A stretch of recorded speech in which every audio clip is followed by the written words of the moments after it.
अच्छा पुत्र मौला जिंदगी दे जे जिरा खाइए ओरा गुण गाइए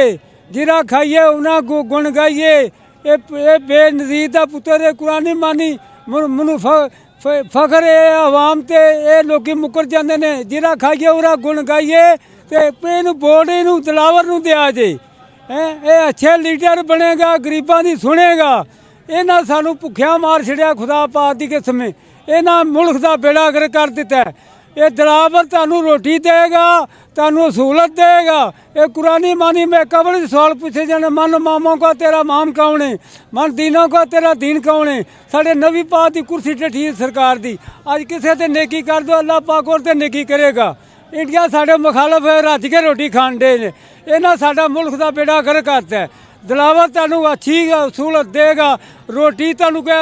ये 5 रुपया की रोटी कर देगा जेड़ा सानू 30 रुपया की रोटी देंदे ने वो 5 रुपया की रोटी कर दे दिलावर का बयान है बहुत अच्छी कंपनी बहुत शुक्रिया आपका बहुत शुक्रिया आपका